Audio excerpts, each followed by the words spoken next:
अशरफुल उलूम मेरे शहर आरज़ू, ज़ाहिर बहुत हसीन है बातिन है खूबरू, माज़ी है ताबनाक तेरा हाल शानदार, 80 की उम्र में भी जवानी है बरकरार, 80 की उम्र में भी जवानी है बरकरार। शादी ब्याह से मुताल्लिक़ इस्लाम ने जो ज़ाब्ता और कानून मुकर्रर किया है वही फलाह नजाह और कामरानी का सबब हो सकता है। मैं इसी मौजू पर एक मुकालमा पेश करने के लिए इस शेर के साथ दावत देता हूँ। हमसे खेलो, हमसे खेलो, हमें सोचो, हमें एहसास करो, हम खिलौने भी हैं, कहानी भी हैं, एहसास भी हैं। मोहम्मद हुज़ैफा माँ हबाब तशरीफ लाएं। अस्सलामु अलैकुम चचा जान। वालेकुम अस्सलाम बेटा। और चचा बताएं क्या हाल है, खैरियत तो है ना? कहो बाबू। अरे चचा मैं कह रहा हूँ कि खैरियत तो है ना? हाँ बाबू ठीक ठाक है, जैसे तैसे कटत है, पाकल आमन जब पे तब पे टपक सकी धन। एक तो ससुरे मच्छर ऐसाई इतना परेशान करत है, इनरन के गुंडई इतना बढ़ गवा है कि मच्छर दुनिया के अंदर में घुस आवत है, और अगर मार्टिनिया सुलगाओ तो ही पे आई बैठ जाते हैं। इनरन के तो अच्छा दिन आई गवा है, देखा हमरे सबका अच्छा दिन कब आवत है। दूसरे टेंशन इतना रात है कि रात भर अहुआई नहीं लागत है। चचा ये सब छोड़िए, टेंशन वेंशन तो लगा रहता है। खैर ये बताएं कि ये लाठी और बैग लेकर कहाँ जा रहे हैं? बाबू असल में हमने कई जगह जाके ऐसे फरेना, फिर ओसे नौगढ़, फिर ओसे बांसी, फिर अपने घरे पहुँचक है। बाबू तो से हम कहाँ कहाँ बताएं। चचा इस उम्र में इतने लंबे लंबे सफर ना किया करें, क्योंकि क्या पता कहाँ जिंदगी की शाम हो जाए। बाबू एक बात सुन लो, जैसे हम दिखाई दो वैसे अमन नहीं, तनको धोखा न खाओ। चचा खैर ये बताएं कि आखिर आप इतनी दूर क्यों जा रहे हैं? बाबू रिश्ता खोजे खातिर जाई धन हो ताकि ब्याह हो जाए। चचा इस उम्र में शादी? खैर आप पहले बता देते तो मैं आपकी शादी यहीं कहीं करवा देता। देखो बाबू हमारा दिमाग न खराब करो, हम अपन ब्याह के लिए थोड़ी जाई थन, हम तो अपने बुढ़िया से खुद आजी जन, हम तो अपने बिटिया के रिश्ता के खातिर निकले हन। आजकल के ई लोंडे तो केहू के अदब उदब करत नहीं है, छोड़ा बाबू हम चली थन। अरे चचा रुकिए रुकिए, मैं जानता हूँ कि आप अपनी बेटी के लिए रिश्ता तलाश कर रहे हैं, लेकिन अब आपको इतनी दूर जाने की जरूरत नहीं है, आसपास ही कहीं देख लेते। अरे बाबू हम कई जगह देखें, बहुत जगह तो बतियो चीज पक्की हो गई, लेकिन ससुरे गाड़ी घोड़ा मांगे थे, और हमरे पास इतना बेवत नहीं है कि गाड़ी घोड़ा दे पाए। ये लड़के ऐसा गाड़ी के आशिक हो गए हैं कि अगर गाड़ी के साथ लड़की के जगह भैंस बांध दो तब वो उन्हें कोनो फिक्र नहीं है, उन्हें तो बस गाड़ी चाहिए। बाबू हम चली तन, बसवा के टाइम हो गया, बसवा आवत होई। ठहरिए चचा, अब आपको इतनी दूर जाने की जरूरत नहीं है, मैं आसपास में ही आपकी शादी करा देता हूँ, आप घबराइए नहीं। अरे बाबू हम तो ऐसे कह दाइन कहीं कि हम अपन ब्याह नहीं खोजी था। समझ रहा हूँ, आप खुद बार बार हमने ऊपर लेकर जा रहे हैं। मैं यह कह रहा हूँ कि दरअसल मैं भी एक लड़की की तलाश में निकला था, और लड़का हमारे रिश्तेदार ही का है। अब आप समझ लें ये रिश्ता पक्का है, बस जल्दी से यहीं कहीं से मिठाई वगैरह खरीद लें और अभी झिकाई लेकर आ जाएं, इसलिए कि जब रिश्ता अच्छा मिल जाए तो देरी नहीं करनी चाहिए। ई भाई 100 टके की बात, एक एक हाथ है चटमंगनी पट पिया। बाबू तू जाई के लड़के वालन के बताई दियो और हम मिठाई के इंतजाम करके आई थे। ठीक है चचा।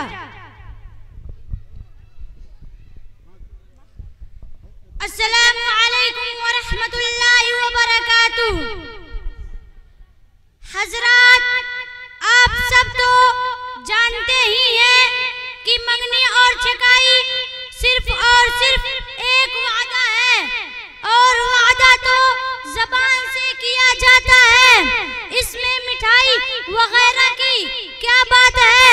अच्छा बाज़ जाहिल तो ऐसे भी हैं कि अगर छकाई में उनकी सोच से कम मिठाई और रकम वगैरह मिलती है तो शिकवा शिकायत करने लगते हैं, और बाज़ तो लान तान भी करने लगते हैं कि अरे हमारा बेटा सिर्फ 10,000 के लायक है और सिर्फ 10 किलो मिठाई ही उसकी औकात है, और वह भी बालूशाही और खुरमा, और कपड़ा तो ऐसा लेकर आते हैं कि वैसे कपड़े का तो हम लोग साफी बना देते हैं। ससुरे सब के सब बखील हैं, ऐसे हैं वैसे हैं और ना जाने क्या क्या कहते हैं। हजरत इस्लाहुर रसूम में हजरत मौलाना अशरफ अली थानवी रहमतुल्लाह अलैह फरमाते हैं कि आजकल के ये बखेड़े जो राइज हैं ये सब लग़्वे अनी बेकार हैं और खिलाफे सुन्नत हैं। दोस्तों, अभी अभी मैंने सुना है कि हमारे गांव में कोई छकाई लेकर आने वाला है। देखते हैं उसके अंदर क्या क्या खुराफात होते हैं।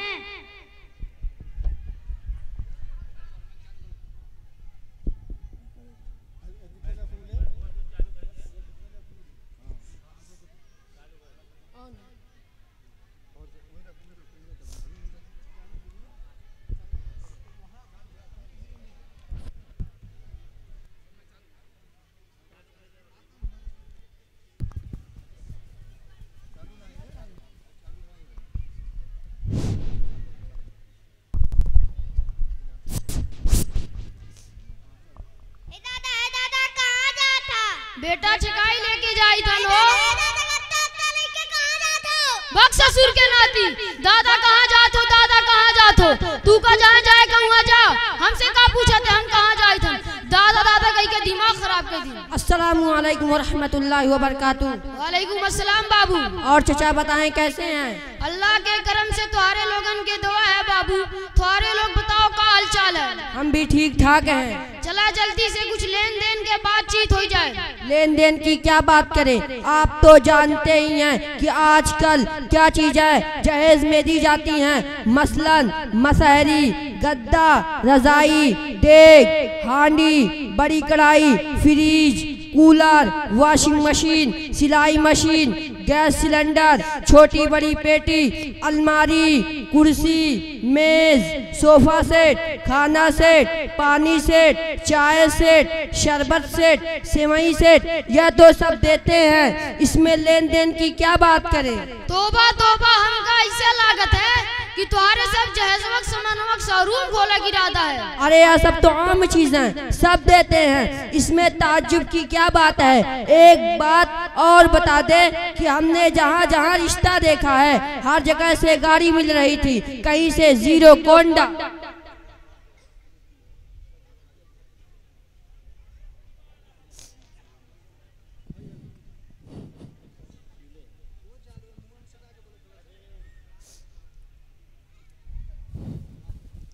कहीं से जीरो कोंडा,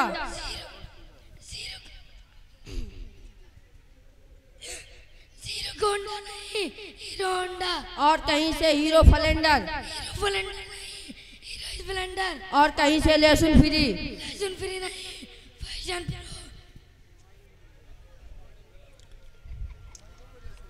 सही से गाड़ी का नाम ले उते नहीं है, चले है गाड़ी मांगे।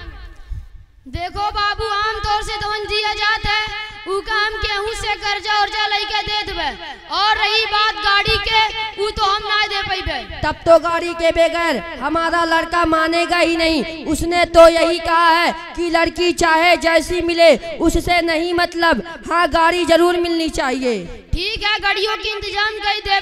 कोनो चीज बेच उच के या केहू से कर्जा उर्जा लेके का करी, एकरे बगैर तो केहू तय नहीं करता है। बाबू ही बताओ, का तुम्हारे सब लड़कियां देखे आई हो? वह तो आना ही पड़ेगा, बगैर देखे काम नहीं चलेगा, और कैसे इत्मीनान होगा। भाइयों लेकिन एक टू एहसान करो, साथे कोनो मेहरारून कहने लायो, उनरे आवती हैं ते खाली ऐब निकालती हैं। क्या बात कर रहे हैं चचा? भाई लड़की देखने दिखाने की बात औरतें ही फाइनल करेंगी। अब लड़की कैसी है, चाल ढाल कैसी है, उसमें कोई ऐब है कि नहीं है, अब मर्द उसे कैसे फाइनल करेंगे? चचा ज्यादा औरतें नहीं आएंगी, बस लड़के की माँ, उसकी खाला और उसकी एक बहन आएगी, बस और कोई नहीं आएगा। और हमारे घर की औरतें शरीफ हैं, कोई ऐब नहीं निकालेंगी, सब दीनदार और नेक हैं। ठीक है बाबू, जब तू नहीं मानते हो बुलाई ले, वो सब देख ले ताकि रिश्ता फाइनल हो जाए और हमरे सर से शादी के बोझ उतर जाए। इकरा की माँ, इकरा की खाला और इकरा आ जाए। फातिमा बिटिया तू आजा, बिटिया डरियो बिल्कुल नहीं, तू पढ़ी लिखी है, तुम्हारे अंदर कोनो खराबी तो नहीं है।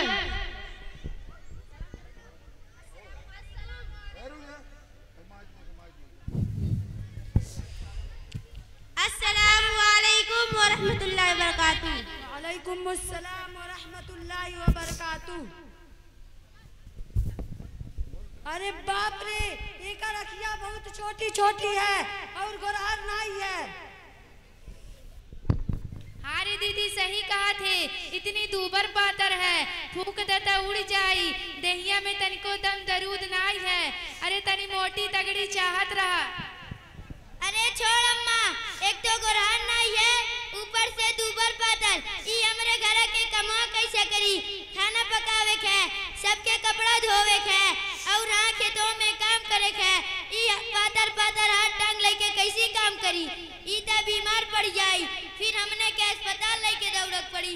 ई छुई मुई लड़की हमरे घर के लायक नहीं है और रखिए देखा जैसे बिलारी के आँख। अच्छा बिटिया, तो और नाव का हो? हमारा नाम फातिमा खातून हो। अभी बताओ कि कितना पढ़ी लिखी हो? हम अपने गांव के ही मदरसा अशरफुल उलूम में दर्जा 5 तक पढ़े हैं। हमें अरबी उर्दू सब मालूम है, कुरान शरीफ ते पर पढ़ी थन। एके पढ़े के बाद हम हाई स्कूल तक पढ़ाई किए हैं। हिंदी अंग्रेजी गणित सब में हम माहिर हैं। हाँ हाँ, हमारे दीदी में कोनो कमी और ऐब नहीं है। हमारी दीदी देखे में भी अच्छी है और ठीक ठाक पढ़े लिखे भी है। तू लोग हमारे दीदी में कोनो कमी और ऐब न निकाले। इकरा की माँ, यह सब बकवास बात है। लड़की पढ़ी लिखी है, कद काठी ठीक है और देखने में कोई ऐब भी नहीं है, धान पान सी लड़की है। दूसरे यह कि हमारी भी तो इकरा बेटी है, अगर हम दूसरे की बहन बेटी में शादी को लेकर ऐब निकालेंगे, तब जब बेटी को देखने वाले लड़के आएंगे वह लोग भी एक से एक ऐब निकालेंगे। इसलिए मेरा फैसला यह है कि चचा की लड़की हमें पसंद है और शादी इसी लड़की से होगी। चचा आप बेफिक्र रहें, शादी आपकी बेटी से होगी। बाबू अभी यो बताई दियो, बरतिया में कितने आदमी लायक प्रोग्राम है? अब बारात में 300-350 आदमी तो आएंगे ही। अरे बाबू, इतनी बड़ी बारात लावे कोनो जरूरत है? हमरे गांव में इतना बड़ा बगीचा ना है कहीं बैठा दे। बाबू बराती इतने लाओ ना, हमें परेशानी हो और ना तुम्हें। देखिए, हमने तो सोचा था 500 बाराती लेकर आएंगे, लेकिन आपकी गरीबी और मजबूरी को देखकर इरादा बदल दिया और आजकल तो इतने बाराती लाना आम बात है।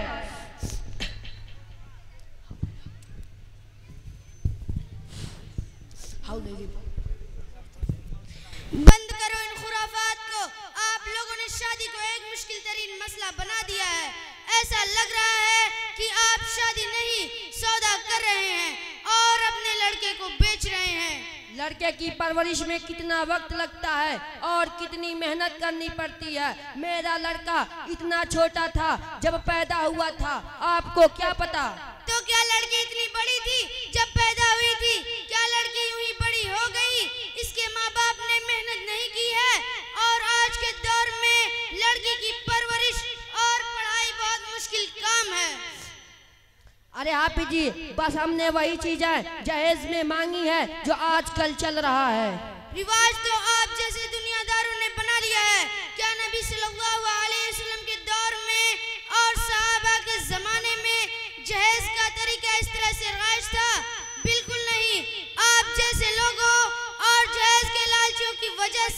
लड़की वाले परेशान रहते हैं और कितनी लड़कियां कुंवारी बैठी हुई हैं। हालांकि शरअन शादी में लड़की वालों पर खर्च नहीं, जो खर्च है यानी वलीमा और महर और नानो नफका सब लड़के पर है। लेकिन आज उल्टी गंगा बह रही है। आपने गाड़ी का मुतालबा भी कर दिया है। जब गाड़ी का इतना शौक है तो खुद क्यों नहीं खरीद लेते? क्यों इस तरह से भीख मांग रहे हैं? हाफिज जी, हम गाड़ी कहाँ से खरीद सकते हैं? हम तो जो कुछ कमाते हैं उससे हमारे घर का खर्च चलता है, और जो हमारा बड़ा बेटा है यानी जिससे आप बेटी का रिश्ता करना चाहते हैं वह कुछ कमाता वमाता नहीं है, बहुत बड़ा लाखैरा और निकम्मा है, और जो कुछ कमाता भी है वह मोबाइल और उसके रिचार्ज में खर्च कर देता है। जब आप गाड़ी नहीं खरीद पा रहे हैं तो क्या इन चचा के पास गाड़ी की एजेंसी है जो फटाफट आपको शोरूम से निकाल कर दे देंगे? बाबू हम यो बताई दे थन कि हमरे पास गाड़ी के बेवत नहीं है, बगैर कर्जा लिए हम साइकिलियो नहीं दे पाइबे। ई गड़िया के नमवा से हमरे चक्कर आवत। अफसोस है आप जैसे लोगों पर कि जिनके पास साइकिल देने की औकात नहीं है, उनसे आप गाड़ी मांग रहे हैं। यही वजह है कि आज भी जहेज की तैयारी के लिए बूढ़े माँ बाप कमाने के लिए मजबूर हैं। किसी शायर ने क्या खूब कहा है, रहने सहने का मेरा जब से ठिकाना हो गया, रहने सहने का मेरा जब से ठिकाना हो गया, जाने क्यों दुश्मन मेरा तब से जमाना हो गया। बेटियों की शादियों की फिक्र में एक बूढ़ा बाप कल कमाने के लिए घर से रवाना हो गया। किसी ने कितना अच्छा शेर कहा है, बाप बोझ ढोता था क्या वह जहेज दे पाता, इसलिए वह शहजादी आज तक कुंवारी है। आपने कहा कि बाराती 300 आएंगे। मेरे भाई आखिर जरूरत क्या है इतनी तादाद बारात लाकर लड़की वालों को परेशान करने की? असल में बात यह है कि हम घूम घूम कर सबकी बारात किए हैं। अब अगर हम अपनी बारात में गांव वालों और आसपास के लोगों को नहीं ले जाएंगे तो आप ही बताएं, लोग नाराज नहीं हो जाएंगे? हो जाने दो नाराज। क्या आपने वह हदीस नहीं सुनी, ला ताअता लिमखलूकिन फी मअसियतिल खालिक, यानी जहाँ खुदा की नाफरमानी हो रही हो वहाँ लोगों की बात नहीं मानी जाएगी। आप सिर्फ वह काम कीजिए जिससे खुदा राजी और खुश होता है। तो क्या बारात ले जाना हराम है? बाबू ई बताओ, जौन जौन समनवा ई मांगत है ई कुल मांगब जायज है? और यो बताओ कि अगर केहू अपनी बिटिया के जहेज के नाम पर अपनी खुशी से बिना केहू के दबाव से कुछ दे दे जायज है कि नहीं? देखिए ये सब बड़े बड़े सवालात हैं। मुझे चूंकि अभी बहुत ज़्यादा जानकारी नहीं है क्योंकि अभी मैं तालिब इल्म हूँ, इसलिए मैं इन सारे सवालों का जवाब देने के लिए मौलाना मोहम्मद रेहान साहब कासमी को बुलाना चाहूँगा। अस्सलामु अलैकुम व रहमतुल्लाहि व बरकातुहू। वालेकुम अस्सलाम व रहमतुल्लाहि व बरकातुहू। मौलाना साहब खैरियत से हैं? अल्हम्दुलिल्लाह। आप इस वक्त कहाँ पर हैं? मैं एक मीटिंग में शिरकत के लिए बाहर जा रहा हूँ। जरा अपनी मशगूलियात में से थोड़ा सा वक्त निकाल कर मदरसा अशरफुल उलूम के इजलास में तशरीफ ले आएं। कुछ लोग यहाँ किसी मसला के बारे में तशवीश में पड़े हैं। आप तशरीफ लाकर उन्हें तसल्ली बख्श जवाब दें, बड़ी मेहरबानी होगी। मेरे लिए मीटिंग में जाना जरूरी था, मगर आपका मसला मेरे मीटिंग से अहम है, इसलिए मैं अभी आ रहा हूँ। अस्सलामु अलैकुम व रहमतुल्लाहि व बरकातुहू। वालेकुम अस्सलाम व रहमतुल्लाहि व बरकातुहू।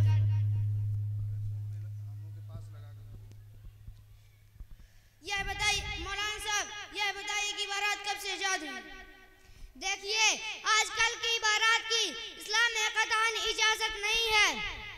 यह गैरों का तरीका है और इसकी इजाद इस तरह हुई कि पहले अमन व अमान का जमाना नहीं था। दूल्हा दुल्हन और जेवर वगैरह की हिफाजत के लिए कुछ लोग साथ में जाते थे, जिन्हें बारात का नाम दिया गया। तभी से बारात की रस्म चली आ रही है। अब तो हिफाजत का कोई मसला नहीं रहा, सिर्फ रस्म पूरी करना और शोहरत और नामोरी मद्देनजर होती है। 20 आदमियों का कहकर 40 आदमियों का लाना, लड़की वालों को परेशान करना, खाने में वह चाहिए। यह सरासर गैर इस्लामी तरीका है और आज इस रस्म ने तो मुसलमानों को तबाह कर डाला है। इसीलिए हमारे बाज़ अकाबिर मंगनी को छोटी क़यामत और बारात को बड़ी क़यामत कहते हैं। देखिए, आप सल्लल्लाहु अलैहि वसल्लम ने अपनी बेटी हज़रत फातिमा का निकाह हज़रत अली रज़ियल्लाहु अन्हु से इस तरह किया कि मजलिस निकाह में हज़रत अली रज़ियल्लाहु अन्हु खुद मौजूद नहीं थे। चंद सहाबा को बुलाकर आप सल्लल्लाहु अलैहि वसल्लम ने मुतालिक निकाह पढ़ाया था। जब हज़रत अली रज़ियल्लाहु अन्हु बाद में पहुंचे तो आप सल्लल्लाहु अलैहि वसल्लम ने पूछा, अली, तुम्हारा निकाह हमने फातिमा से करा दिया है, क्या तुम्हें मंजूर है? हज़रत अली रज़ियल्लाहु अन्हु ने फरमाया, रज़ीतु, यानी इस निकाह पर मैं राजी हूँ। हालांकि अगर नबी सल्लल्लाहु अलैहि वसल्लम चाहते तो फरिश्तों की बारात बुला सकते थे, लेकिन बारात तो दरकिनार, आप सल्लल्लाहु अलैहि वसल्लम ने दूल्हे की मौजूदगी को भी जरूरी नहीं समझा। तो हम लोग क्यों बारात को इतनी अहमियत देते हैं? मौली साहब, हमें ये बताओ, जहेज देव कैसे निकाह जायज है? आजकल जो जहेज राइज है यह गलत है, क्योंकि लड़की वालों पर दबाव डालकर मांगा जाता है। वैसे भी नफ्स ही जहेज देने में कोई बुराई नहीं है। फतवा दारुल उलूम देवबंद जिल्द नंबर 8 सफ़ा नंबर 362 पर लिखा है कि माँ बाप अपनी खुशी से जितना चाहे और जो चाहे दे सकते हैं। अल्लाह के रसूल नबी सल्लल्लाहु अलैहि वसल्लम ने भी हज़रत फातिमा को जहेज दिया था। मुजद्दिदुल मिल्लत हज़रत मौलाना अशरफ अली थानवी रहमतुल्लाह अलैह इस्लाहुर रसूम के सफ़ा नंबर 93 पर लिखते हैं कि हज़रत फातिमा को नबी सल्लल्लाहु अलैहि वसल्लम ने जो जहेज दिया था उनमें 2 यमनी चादरें, 2 रज़ाई, 4 गद्दे, 2 बाजूबंद चांदी के, 1 पानी के लिए मशकीज़ा, 1 प्याला, 1 कमली और 1 चक्की थी। मौलाना साहब, अभी आपने फरमाया कि जहेज देने का आजकल जो तरीका राइज है वह सही नहीं है, फिर बताइए कि सही तरीका क्या है? हकीमुल उम्मत हज़रत थानवी रहमतुल्लाह अलैह फरमाते हैं कि लड़की को जो कुछ देना हो उसको रुखसती के वक्त नहीं देना चाहिए, क्योंकि रुखसती के वक्त जो जहेज दिया जाता है सास ससुर उस पर अपना हक समझते हैं, बल्कि जहेज का सामान उस वक्त दिया जाए जब लड़की एक बार अपने शौहर के घर जाकर वापस आ जाए। जब दोबारा जाने लगे यानी दोंगा होने लगे उस वक्त जहेज का सामान दिया जाए और लड़की से कहा जाए कि यह सब सामान तुम्हारा है। यही सही तरीका है। मौलाना साहब, यह बताइए कि जहेज का मुतालबा करना और मांगना कैसा है? फतवा कासमिया जिल्द नंबर 12 सफ़ा नंबर 606 पर लिखा है कि लड़के वालों का शादी में जहेज मांगना नाजायज और हराम है। यह भीख मांगना और घटियापन है। हदीस शरीफ में है, लिमालिया लम यज़िदिल्लाहु इल्ला फ़क़रा, माल के लालच में जो शख्स शादी करता है तो अल्लाह ताला उसे फकीर बना देता है। मौलाना साहब, यह बताइए कि निकाह का सुन्नत तरीका क्या है? किताबुन नवाजिल जिल्द नंबर 8 सफ़ा नंबर 58 पर लिखा है कि निकाह की अव्वलीन सुन्नत यह है कि रिश्ता करते वक्त दीनदारी को बुनियाद बनाया जाए और सादगी से निकाह कर लिया जाए, फजूल खर्ची और नामो नमूह से परहेज किया जाए। और बेहतर यह है कि निकाह मस्जिद के अंदर हो और निकाह का बाकायदा ऐलान किया जाए और रुखसती के बाद अपनी हैसियत के मुताबिक शुक्राना में वलीमा का एहतमाम किया जाए। याद रखिए कि शादी में जितना कम खर्च होगा वह शादी उतनी ही बरकत वाली होगी। मौलाना साहब, आपका बहुत बहुत शुक्रिया। आपने हमारे सवालों के तसल्ली बख्श जवाबात दिए। इंशाअल्लाह अब हम भी अपने बच्चों की शादी इस्लामी अहकाम के मुताबिक करेंगे और दूसरों को भी तरगीब देंगे। और चचा, आप भी सुन लीजिए, हम अपने बेटे का निकाह आप ही की बेटी से करेंगे और जहेज में किसी किस्म का साजो सामान नहीं लेंगे। शादी बिल्कुल सादगी से करेंगे, ना बारात जाएगी और ना बैंड बाजा होगा। मस्जिद में यही मौलाना साहब निकाह पढ़ाएंगे और लड़की को एक जोड़ा कपड़ा पहनाकर रुखसत कर दीजिएगा। सोफा मसाइल का इंतजाम हम अपने पैसे से कर देंगे और खुदा की ज़ात से उम्मीद है कि इस बाबरकत और सादगी की निकाह की वजह से हमारा बेटा भी राह रास्त पर आ जाएगा और वह भी किसी अच्छे रोजगार से लग जाएगा और हमारे घर में इंशाअल्लाह खैर व बरकत का नुज़ूल होगा। मौली साहब तोहार बहुत बड़ा एहसान है कि बहुत बढ़िया से दीन के बाद और इस्लामी शादी के तरीके हम सबके समझाई दियो और ये बात लड़कों वालन के भी समझ में आई गए। अब हमरे बिटिया के बियाह के सब अड़चन दूर हो गए। मौली साहब रस्तों में चाय पानी पी लियो। रहने दो चचा, हम चाय पानी वाले मौलाना नहीं हैं। शुक्रिया। अस्सलाम वालेकुम व रहमतुल्लाहि व बरकातहू।